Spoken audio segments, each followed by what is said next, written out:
Alireza Firouzja is finally back in a real tournament. I mean, a real tournament in a real room with real human beings, real boards, and real pieces, not a tournament played online. It's in Bucharest, Romania. It's the Superbet tournament, and it is the first tournament of the Grand Chess Tour, which is a chess Grand Prix where you win points as you play in different tournaments, and then there's a final winner at the end of the year.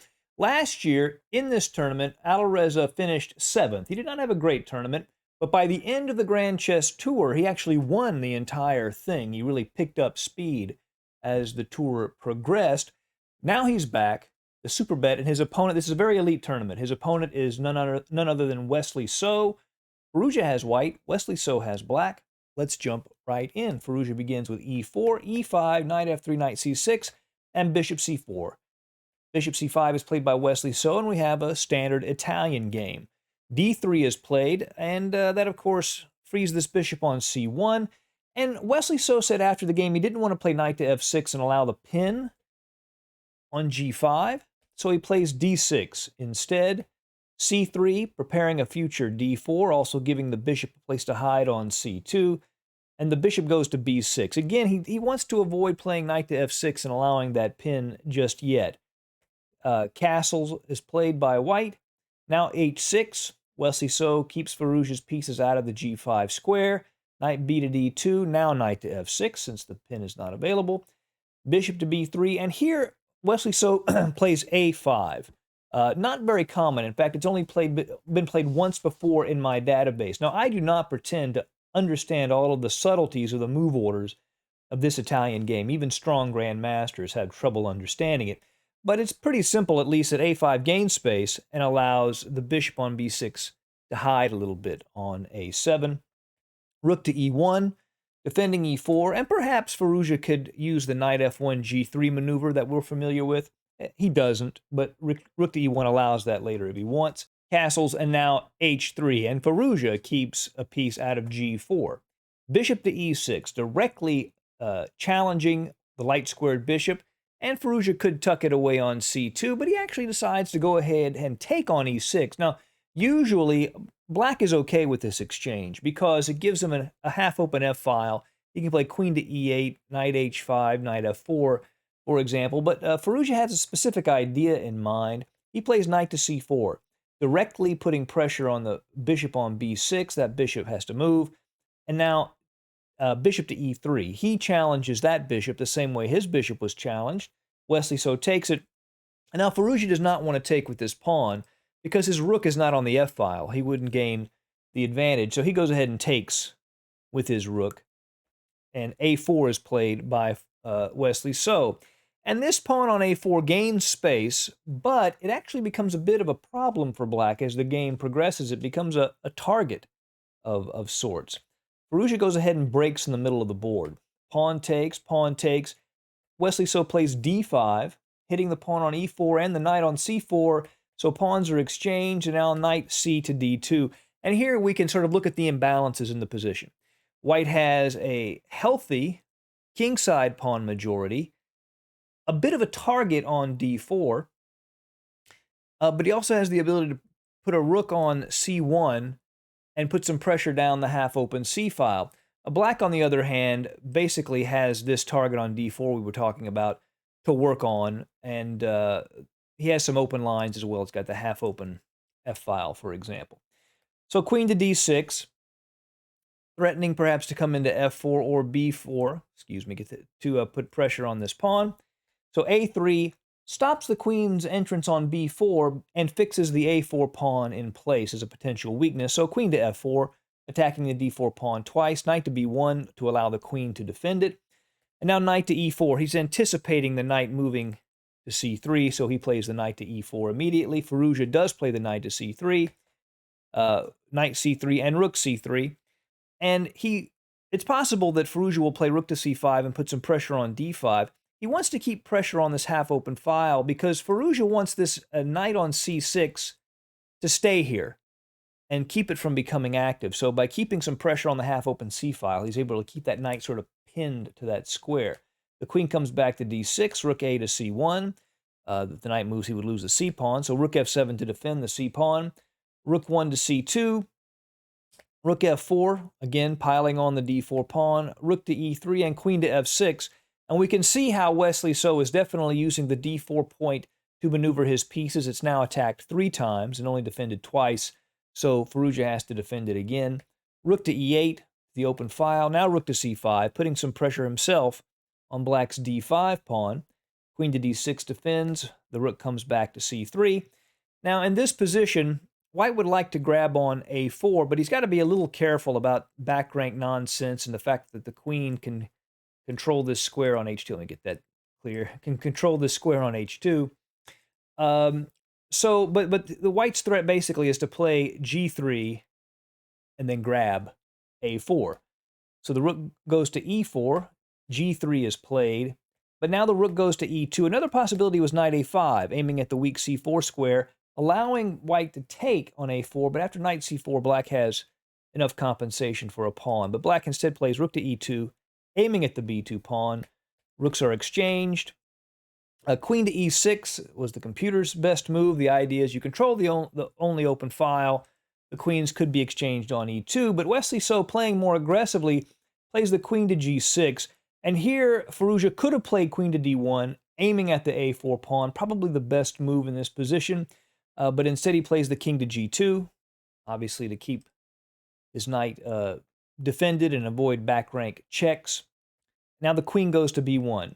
Wesley So is controlling that d1 square so that Firouzja can't use it to angle at the a4 pawn. So rook c1, queen goes back, rook c3, queen goes back.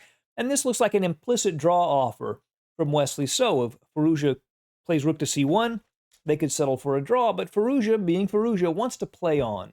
He's an aggressive player. It's a quality we like about him, but it also can be a challenge for him. But he says, I want to keep playing. h4, rook to e7, rook to c1, queen to f5, now queen to d1, aiming at the pawn on a4, and that allows a very strong move from Wesley So. The move g5, which is a hard move to see because, I mean, it does expose Black's king quite a bit. But in this position, it's a good move. It's not decisive or anything, but it is a good, strong move. In this position, queen to a4 now would be a mistake because rook to f7, the pressure down the f-file, followed by g4, would be crushing. So instead, Firouzja takes on g5, pawn takes, and now queen to d2. The knight and the queen aim at g5, so the pawn advances, and now knight to h4. Hits the queen, but this knight is not that well placed, and White's king has to worry about all of those light-squared weaknesses around it. The queen to e4 check was played by Wesley So, and now Firouzja's king is beginning to feel a bit uncomfortable. He plays the move king to h2. Now, it turns out this is a mistake, but this is one of those mistakes that really only a computer can see. In fact, after the game in a post-mortem, Wesley So had no idea that the best move here was actually king to g1.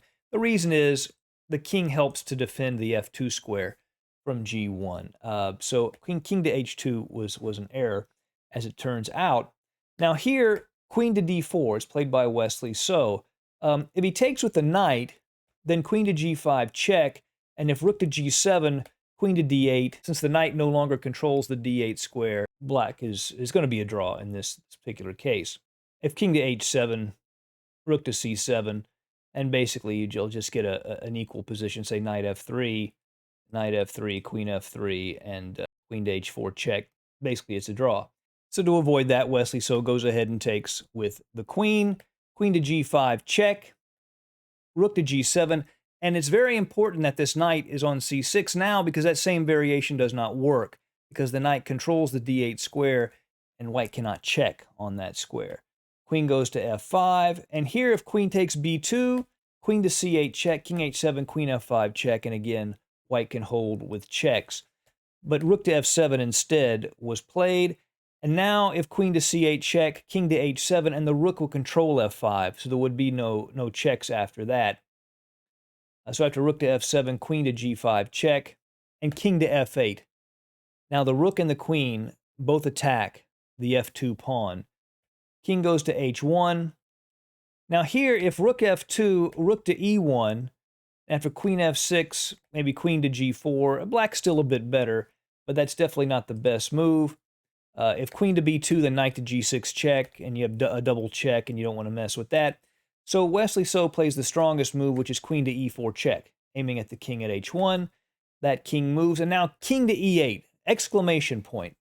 The idea is that this knight would no longer have to control d8 because the king controls it. And if this knight on c6 can get into d4 and threaten checks on e2 or f3, White's king is going to be in big trouble. The queen comes back to d2, rook to e7, and now this knight is threatening to come into d4.